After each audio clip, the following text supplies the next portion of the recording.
Hello guys, good morning. Mayroon akong ginagawa ngayon, Ford 56 Turbo,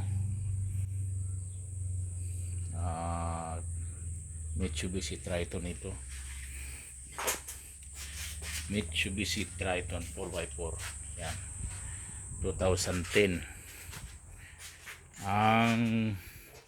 The problem of this is misfiring and noisy engine.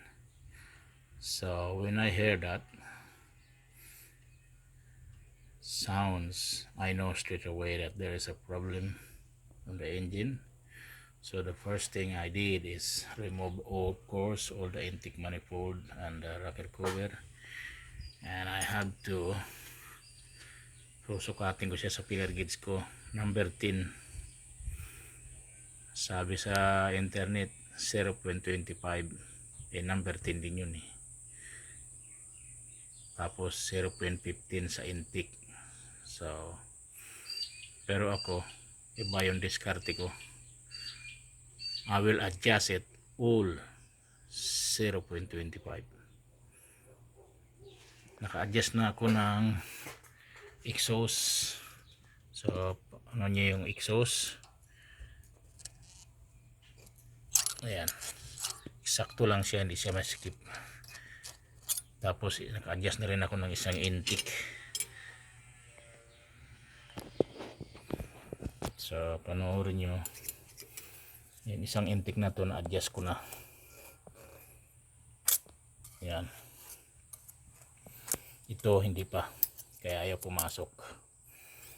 So yun guys, common rail ito, 45.6 common rail. Hanggang 2013 yata itong model na to, o 2014. Galing ng 2009 hanggang 2014. Same engine, I believe. Common rail. So yun, ganito ako mag-adjust. Isang pillar gauge lang, number 10 straight. Kagaya rin ng clearance ito ng 45.6 na luma, yung non-turbo, non-common rail. 10 pa rin ang adjustment ko ron. So yeah, ito, adjust ko to lahat guys, kasi misfiring ito dati. Ayaw mandar siya, pero tapos maingay sa makina, palyado. So nung makita ko lahat ng valve clearance na yan, sa 1, sa 2, sa 3, saka sa 4, wala sa sukat, wala sa number 10. So adjusting ko lahat yan sa number 10.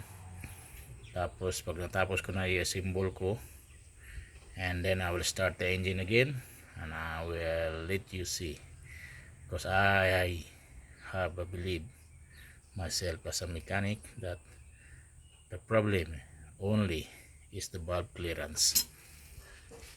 That's why it is not running good, misfiring. There is a misfire because wrong valve clearance. But anyway guys, I will make another video. Thanks for watching.